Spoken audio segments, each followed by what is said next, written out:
hear a telephone conversation between a receptionist who works at a house renting agency and a man. First, you'll have some time to look at questions 1 to 4.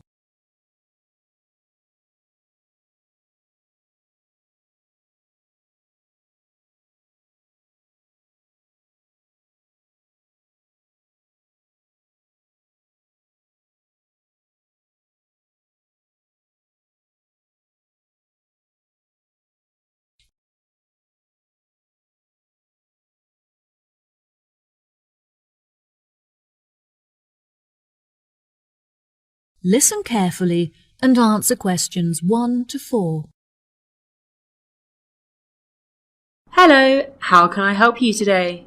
Yes, hello. I'm just phoning you as I have seen an advertisement on your website for a property that I'm interested in renting. If possible, I'd like to find out some more information before I organise a viewing. No problem at all. What is the address of the property that you'd like to inquire about? It's 21 North Avenue. Okay, what is it that you'd like to know? First of all, I'd like to know what facilities the office has, as I need to make sure that it'll be suitable for my advertising company. I see. The office contains a large open-plan space with a wide frontage onto a busy street with lots of passers-by, so your business would have a really good street presence. There is also a toilet and newly refurbished kitchen equipped with a dishwasher and oven. Wow, that sounds great. I'd definitely like to register my interest. Okay, perfect. I just need to take some details from you, if that's okay. What is your full name? Jonathan Smith. And what position do you hold in your company, Jonathan? Until recently I was sales manager. However, I've recently been promoted to regional manager, so I'll be in charge of running our new office. Can I ask where the office is located? Yes, of course. It's located downtown, just around the corner from Royal Square Shopping Centre. That's a bit too far out of the centre for my liking. I'd much prefer to be located in close proximity to the station. Do you have any property located in that vicinity? It would help me to narrow down the results if you could tell me how many employees you intend to have working in the office. Our branch is made up of 30 employees, and we'd like some extra space for meetings and presentations. Most average office spaces are around 8,000 square feet, but it sounds like you would need more space than that. I think that 10,000 square feet would be more suitable for your needs. Now, let's see, we have 10 properties that match those criteria, so let's try and narrow it down. Before you hear the rest of the conversation, you have some time to look at questions 5 to 10.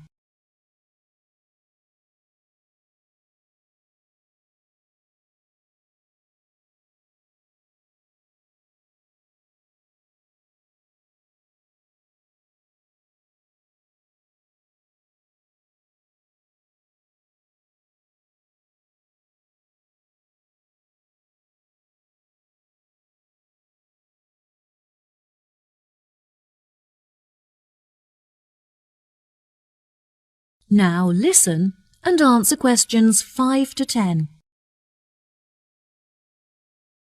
Do you have any other requirements? Well, we'll need access to the office 12 hours a day, but security should be 24-hour. We don't hold any money on the premises, but it's crucial that we protect our customer information against theft. Okay, anything else? Yes, ideally I would prefer the new office to be split over 2 levels, so that the working office area is kept separate from street level. That will enable us to locate a reception at ground floor level to welcome customers when they arrive. And are there any particular facilities that you need? Our employees work very hard throughout the day, and I want to make sure that they're well nourished.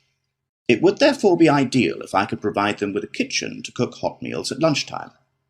Would you want the kitchen to be located at first floor level with the office? No, I don't want the office to be filled with the smell of food. It would be better if the new office had a basement where we could locate the kitchen and staff room area to keep it at arm's length from the workspace. Okay, I have now narrowed the search to 2 available properties.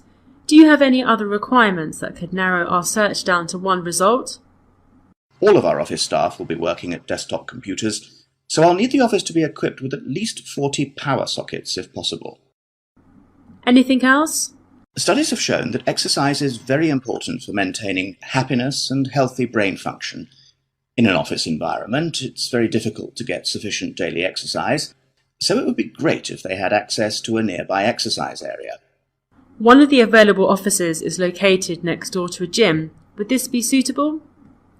Yes, absolutely. A gym is exactly what I was thinking of. Brilliant. Do you need the office to be furnished? I don't think so. I already have some furniture, so I would prefer to bring this myself. That's no problem at all. And before I forget, we will definitely require Wi-Fi access, as much of our work and customer recruitment is carried out online. No problem. It sounds like the property will suit your needs perfectly. I've taken the liberty of booking you a viewing at 3 p.m. on Thursday, so you can see it for yourself. Is there anything else I can help you with today? No, I think that's all the information I need. Thanks very much for your help. No problem. It's been my pleasure to be of assistance. Goodbye. That is the end of part 1. You now have half a minute to check your answers.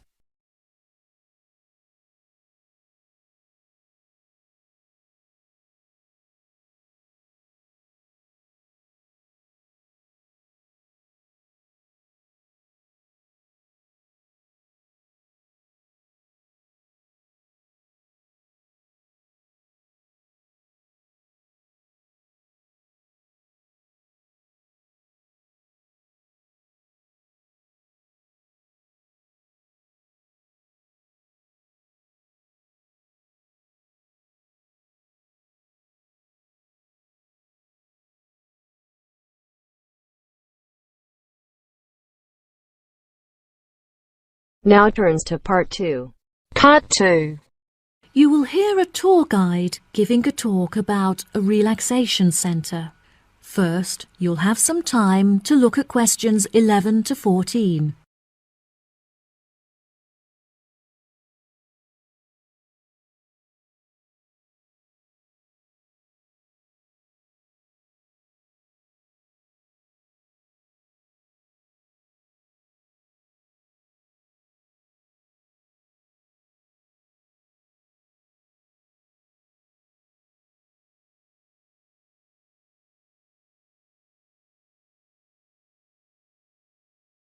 Now listen carefully and answer questions 11 to 14.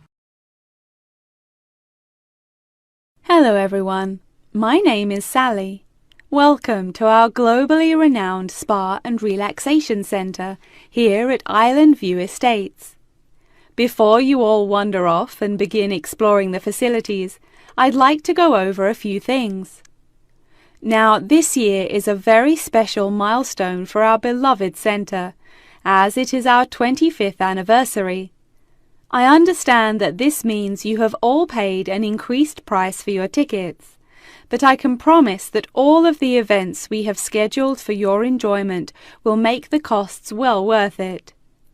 I know that all of you have travelled a long distance to make it here to the centre of the New Forest, but it is thanks to its remoteness that our centre is such a beautiful place to relax.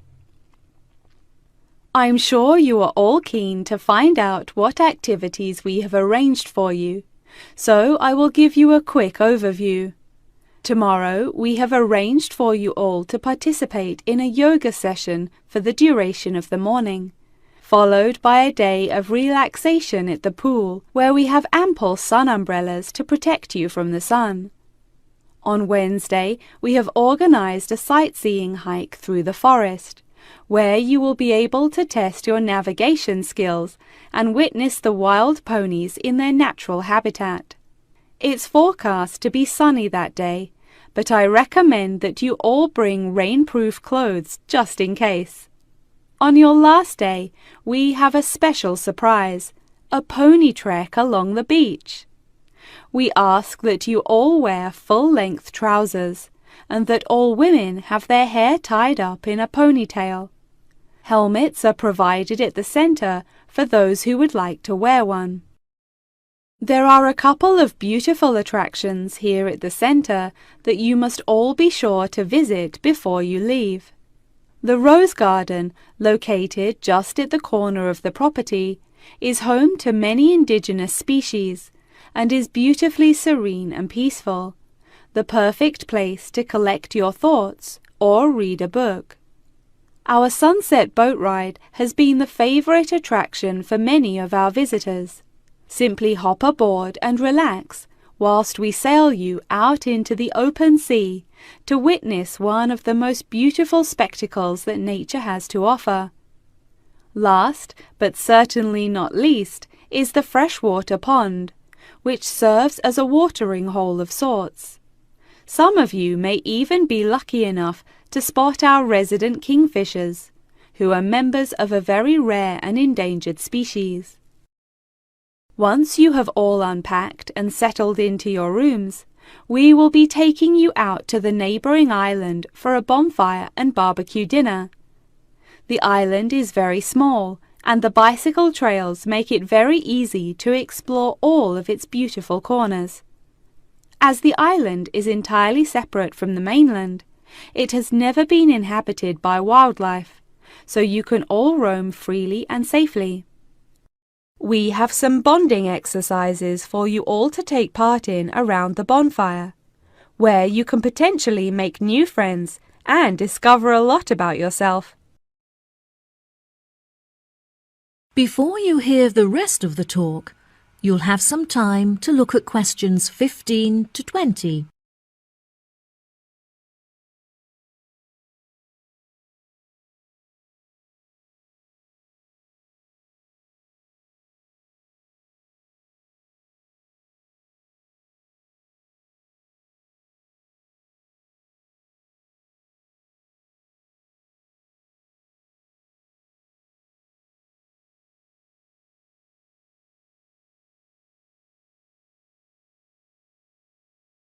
Now listen and answer questions 15 to 20.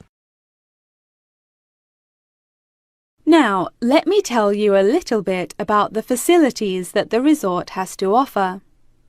For those of you keen on indulging in a little bit of retail therapy, just wander along to our tourist centre, where we have a wide selection of presents on sale at reasonable prices.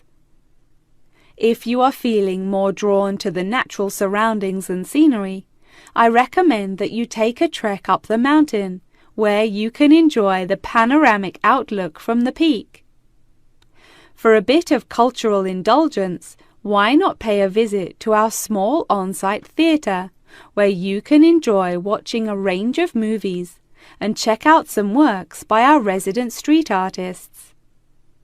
Just a 10-minute walk down the road is the local art museum, where you can roam around the sculpture courtyard or admire the many artworks on display. Here at the resort, we are incredibly lucky to be located right next to a nature reserve, where many species of endangered wildlife live in the pond. Just on the bank is a small hut where visitors can observe the fish and birds in their natural habitat. Now, if any of you are interested in history, you have the very interesting opportunity to visit the ancient building at the south side of the grounds. The building is now a museum. However, it originally served as a jail for those charged with crimes of treason against the royal family. Well, that just about rounds it up. Now, if anyone has any questions? The end of part 2. You now have half a minute to check your answers.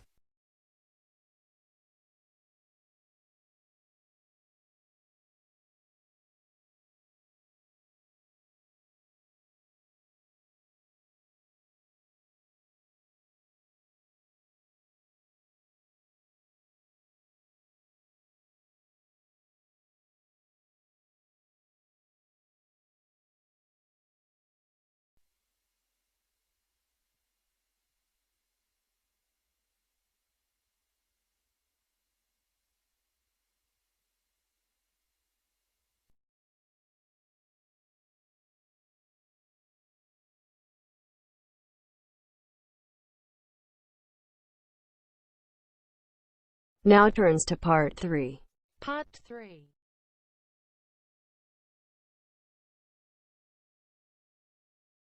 You will hear a discussion between a business student called Marco and his personal tutor about the courses that Marco should take.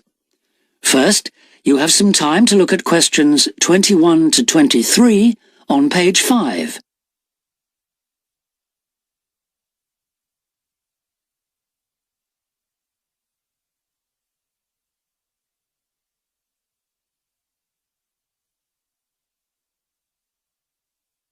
Now listen carefully and answer questions 21 to 23. Hi, Marco. Come in. Thanks. I've got a bit stuck trying to select courses for next semester. Could you help me, please? Of course. Sit down. First of all, most people just go for the areas of business that they're interested in, but even if something doesn't look very stimulating, it's important that you can use it once you get a job. It's not much good choosing areas that aren't going to be helpful later on. Right. I want to go into management, so I'll need to think about that. And should I start specialising in a particular area yet? I don't think that's wise at this stage. It's better to aim for a wide variety of subjects, especially as management covers so many possibilities. You shouldn't be limiting your choices for later on. Yes, I see. You should also look at how the course is made up. Will you have regular seminars and tutorials, for example, as well as lectures? OK. Some of the lecturers are quite big names in their fields, aren't they? Mm-hmm. Should I aim to go to their courses? Well, remember that the lecturers who aren't well known may still be very good teachers. I'd say we have a consistently high standard of teaching in this department, so you don't need to worry about it. Before you hear the rest of the discussion, you have some time to look at questions 24 to 30 on pages 5 and 6.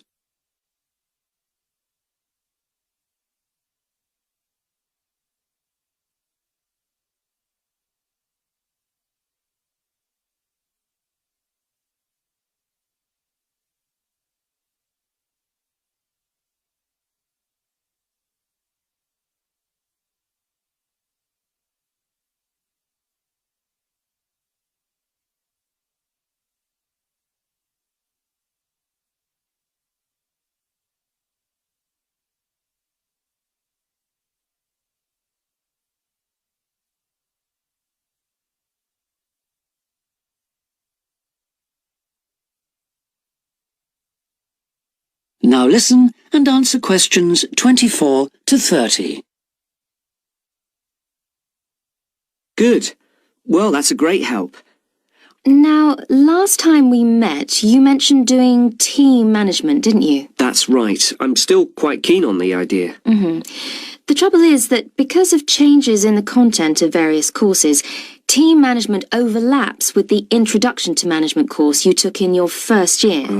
So what you learned from it would be too little for the amount of time you'd have to spend on it. I'll drop that idea then. Have you had a chance to look at the outline I wrote for my finance dissertation? I left it in your pigeonhole last week. Yes. Why exactly do you want to write a dissertation instead of taking the finance modules? It'll be pretty demanding. Well, I'm quite prepared to do the extra work because I'm keen to investigate something in depth, instead of just skating across the surface. I realise that a broader knowledge base may be more useful to my career, but I'm really keen to do this. Right. Well, I had a quick look through your outline, and the first thing that struck me was that you'll have to be careful how you set about it, as the way you've organised it seems unnecessarily complex. The data that you want to collect and analyse is potentially valuable, but you'll need to narrow down the subject matter to make the whole thing manageable. OK. I'll have another look at it. I was talking to Professor Briggs about it yesterday, and I got some more ideas then. For part of the dissertation, I was thinking of trying to persuade finance managers from 3 or 4 companies to let me ask them about their company finances. If not, I think I'll have to change to another topic. Well, go ahead then. I could give you some names. Thanks. Now, let's talk about practicalities. Your dissertation must be finalised by the end of May, so you should aim to finish the first draft by the end of March. Is that feasible? Yes, it shouldn't be a problem. I'll need to register for the dissertation, won't I? Is that with the registrar's department? No, it's internal to this department, so you just need to let the secretary know. Do that as soon as you're sure you're going to write the dissertation. OK. Then, to analyse your statistics, you're going to need some suitable software.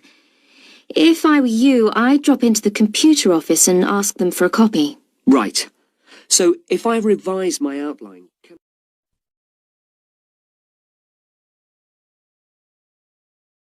That is the end of part 3.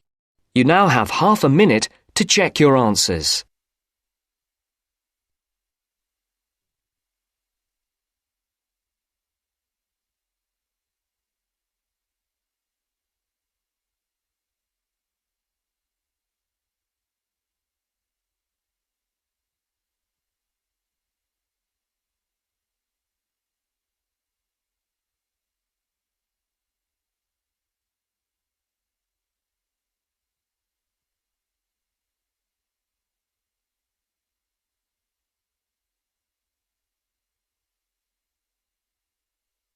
Now turns to part 4. Part 4.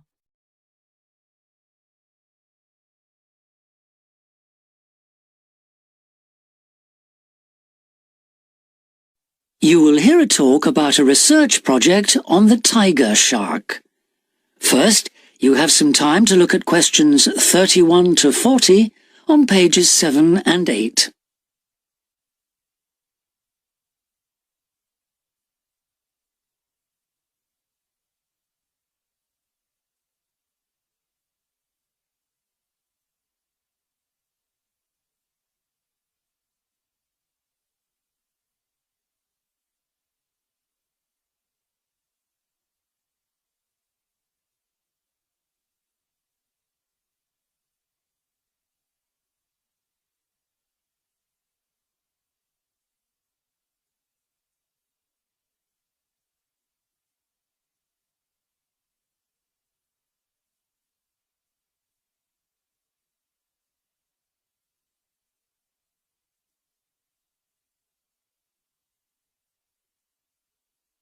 Now listen carefully and answer questions 31 to 40.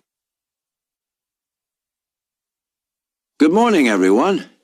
Today I'm going to talk about the research project I've been involved in on the tiger shark.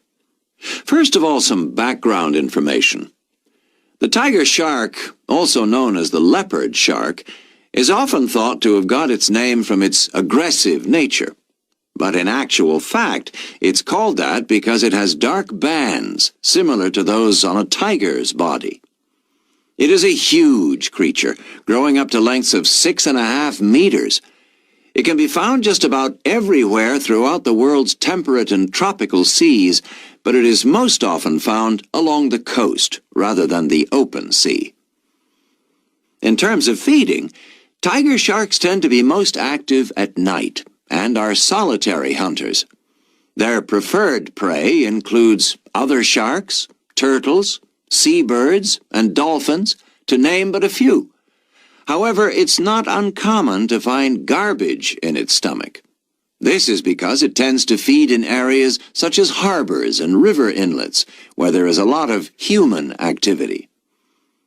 Now to the project itself. We are particularly interested in some studies that have been done in the Rain Island area. Observations here have shown that there is a large population of tiger sharks present in the summer during the turtle nesting season. However, during the winter months the sharks disappear. So we decided to do some of our own research there.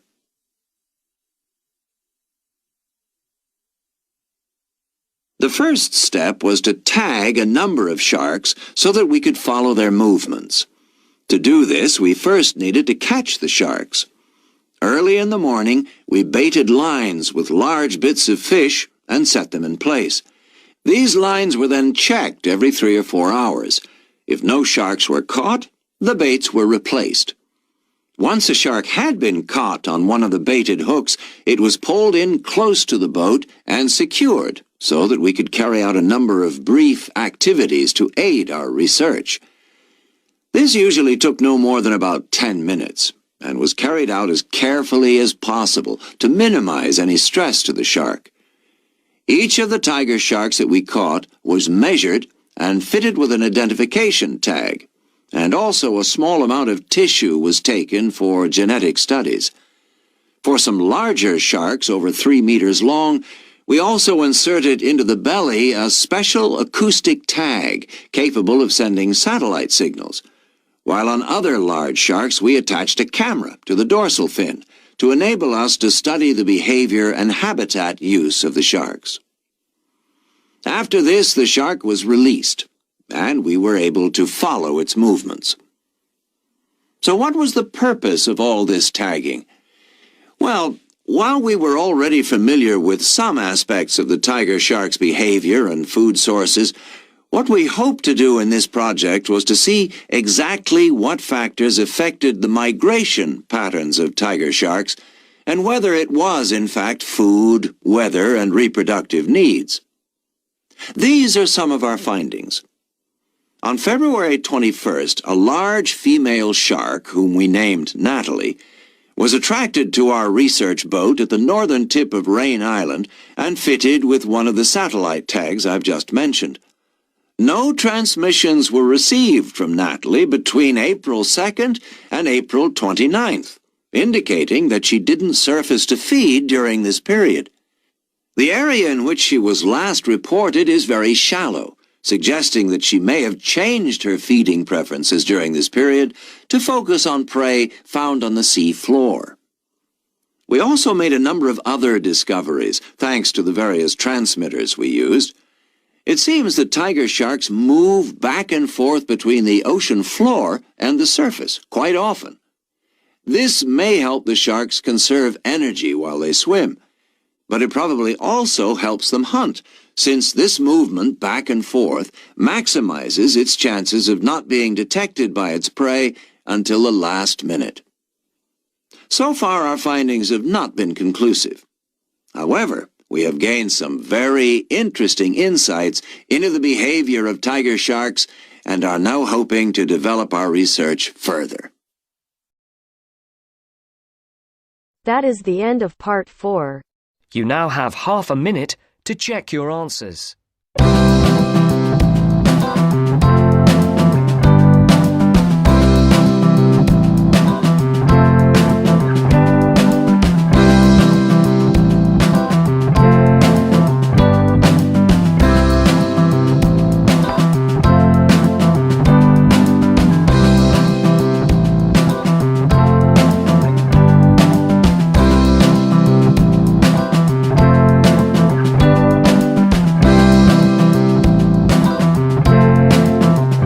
Hello everyone, welcome to our channel. Today in this video I'll discuss with you writing task 2, and the question for today is: people today get less sleep than in the past. What are the causes of this and what are the possible effects of this development? So nowadays people sleep less than they used to sleep in the past. What are the reasons behind this and what could be the possible effects of this development? Let's start with the introduction, in which we will be just writing some causes and the outcomes of this problem. Undeniably, nowadays individuals sleep less than in the past, and this could be due to a variety of factors, including work obligations, work liabilities or responsibilities, and lifestyle habits, resulting in a myriad of negative consequences such as health problems and significantly lower productivity at work. So the possible effects of this could be health issues and lower productivity at the work. The upcoming paragraphs will snoop out the reasons and the outcomes of sleep deprivation. So the less sleep's outcomes and reasons will be considered in the upcoming paragraphs. So body paragraph 1, in which we will be discussing the reasons behind this or the causes behind less sleep. People in today's societies lead stressful lives and are frequently influenced by personal decisions that restrict available sleep time.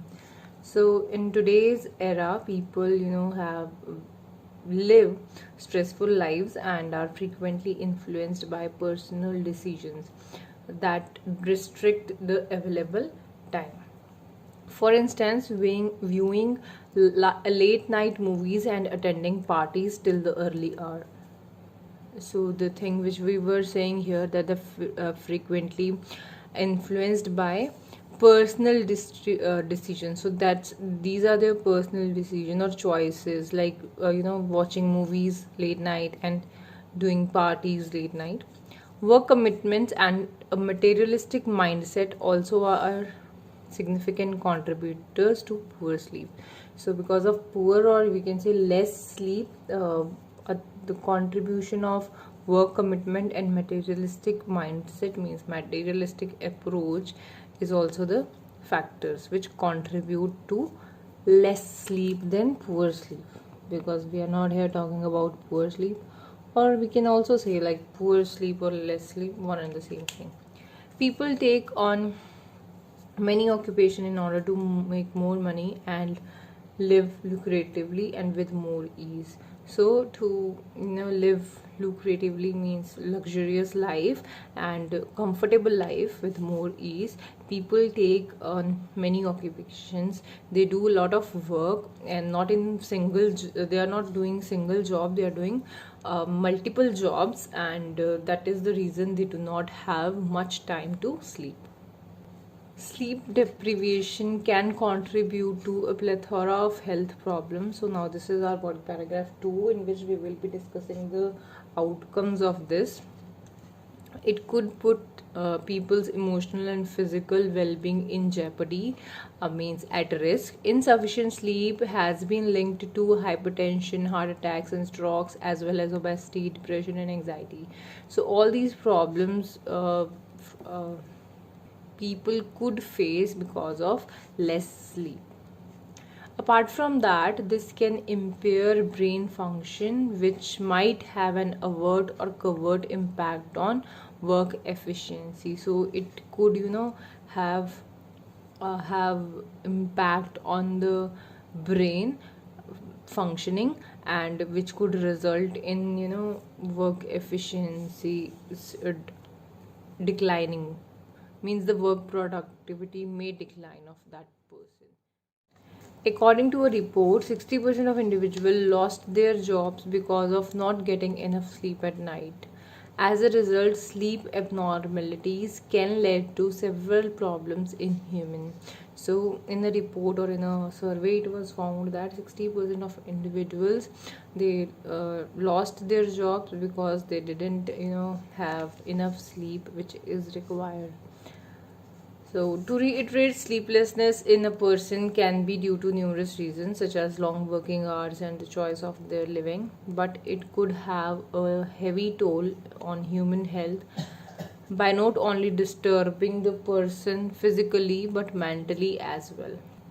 So, heavy toll means a bad impact on human health by not only disturbing the person physically, but it can disturb the person mentally as well. So this was for today. If you like the video, do hit the like button and subscribe to our channel. I'll meet you in the next video. Till then, bye bye and take care.